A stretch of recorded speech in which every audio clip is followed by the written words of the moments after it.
gostaria de, genericamente, agradecer a presença de órgãos de comunicação social em diversos momentos deste roteiro. E começaria também por secundar aquilo que o Presidente da JTS Madeira aqui referiu a propósito do roteiro contra a austeridade, explicando desde logo que o roteiro contra a austeridade é uma iniciativa que vai ocupar os dirigentes da Juventude Socialista e desde logo eu próprio durante as próximas semanas, e tem um objetivo fundamental que se verte através de 3 pilares estratégicos. O objetivo do roteiro contra a austeridade é nós sensibilizarmos os cidadãos para a existência de uma alternativa. Isto é, esta lógica de empobrecimento do país não é uma inevitabilidade. O país não está condenado a caminhar para um abismo. E, nesse sentido, a austeridade e o seu impacto na vida dos cidadãos tem desestruturado o tecido económico e tem, por conseguinte, desestruturado o tecido social. E gostava também de referir que não é com a austeridade inteligente, a austeridade, enfim, de menor gravidade, que vamos resolver os problemas do país.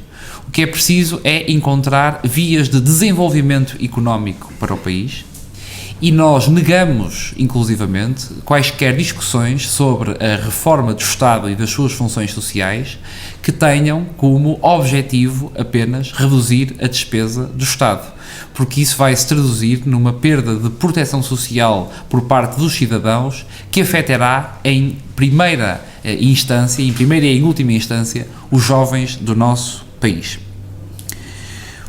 O primeiro objetivo do roteiro contra a austeridade é identificar bons exemplos governativos a nível nacional, regional e local, puxar pelo que de melhor Portugal tem para inspirar o futuro do país. O segundo pilar é a identificação de maus exemplos e a denúncia de situações concretas em que as políticas de austeridade estejam a materializar-se como nocivas para a vida dos cidadãos. E o terceiro pilar deste roteiro contra a austeridade é estabelecer um conjunto amplo e aberto de diálogos e contactos com forças da sociedade civil, movimentos sociais, associações juvenis, associações académicas, forças sindicais, tal como sucedeu aqui na região autónoma da Madeira. E esta é, portanto, a apresentação do roteiro nacional contra a austeridade que decidimos iniciar aqui na região autónoma da Madeira por termos sensibilidade para esta lógica de tripla austeridade que aqui foi referida pelo Presidente da JTS Madeira. Os cidadãos madeirenses estão a ser muito afetados pelas políticas de austeridade. E nós temos de olhar para o país como um todo, temos de olhar para o país inteiro, de norte a sul, do litoral ao interior, e não esquecendo as regiões autónomas da Madeira e dos Açores. E por isso, os cidadãos portugueses que residem na região autónoma da Madeira têm de ter um tratamento que seja digno. E isto implica que o Governo da República não esqueça a necessidade de, em toda a sua ação governativa, seguir os princípios da coesão e da continuidade territorial, porque da coesão e da continuidade territorial depende a coesão social do nosso país. E em Portugal não pode haver portugueses de primeira e não pode haver portugueses de segunda. Todos somos portugueses e todos temos de enfrentar este momento difícil em igualdade de circunstâncias e, naturalmente, protegendo aqueles que são mais desfavorecidos e os setores mais fragilizados da nossa sociedade.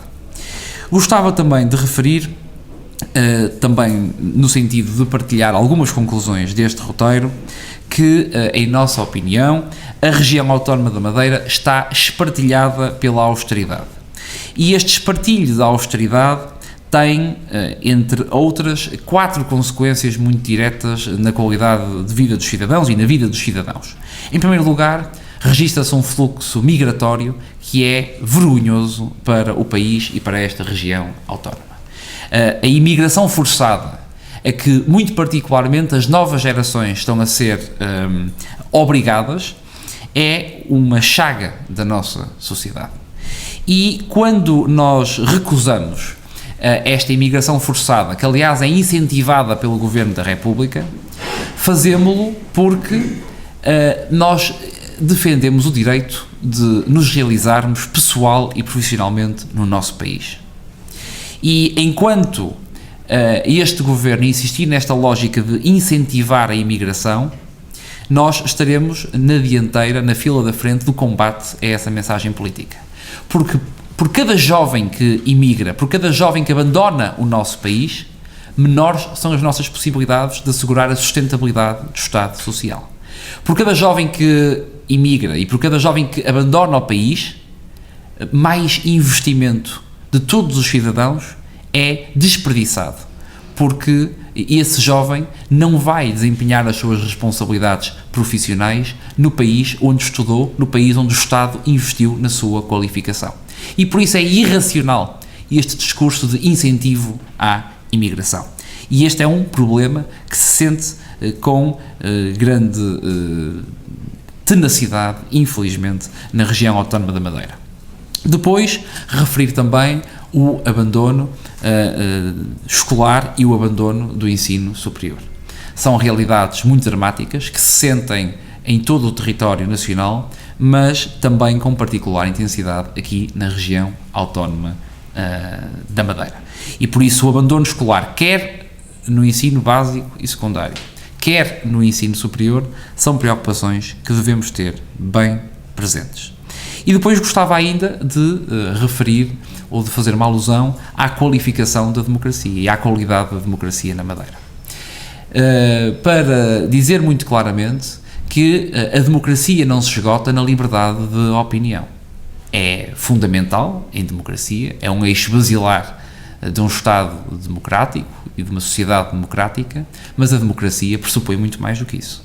A democracia pressupõe o respeito pela oposição, o respeito pelos sindicatos, o respeito pelas forças do associativismo, porque elas representam, efetivamente, setores da população, setores da vida dos cidadãos e da realidade dos territórios.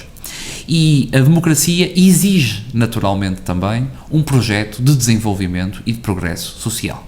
Não há democracia quando não se caminha positivamente numa trajetória de progresso e de desenvolvimento humano. Depois gostaria de secundar aquilo que referiu o Orlando Fernandes, presidente da JS Madeira, no que diz respeito ao programa, ao plano de ajustamento económico e financeiro da região autónoma da Madeira, para sublinhar que não se trata de um plano de ajustamento económico, trata-se exclusivamente de um plano de ajustamento financeiro.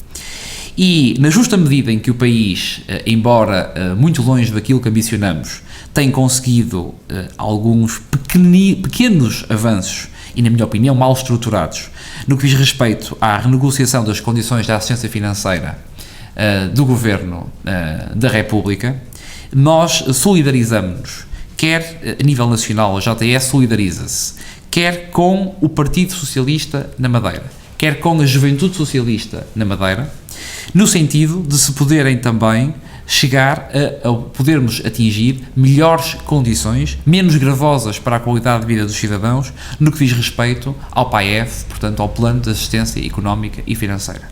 E disponibilizei-me pessoal e institucionalmente para colaborar ativamente no grupo de trabalho que será criado pela Juventude Socialista da Madeira, em colaboração com a Juventude Socialista Nacional, para que possamos incorporar alguns contributos por forma a que o plano de ajustamento seja menos gravoso para os cidadãos madeirenses e, em particular, para os seus jovens que estão a ser muito afetados neste contexto político muito adverso. Uma última mensagem no que diz respeito ao modelo de desenvolvimento que vivemos na Madeira. Eu penso, aliás, que este é um roteiro contra a austeridade e optamos por esta denominação para sublinhar bem que basta de austeridade no nosso país, mas queremos também com este roteiro encontrar aquilo a que já aludi nesta declaração, vias de desenvolvimento para o país. Nós queremos perceber como podemos recolocar o país e os seus territórios numa trajetória de crescimento económico. E se é verdade que o modelo de desenvolvimento da região autónoma da Madeira concorde-se ou discorde-se desse mesmo modelo nas décadas de 80 e 90, mas existia um modelo. Neste momento não há um modelo de desenvolvimento económico na região autónoma da Madeira.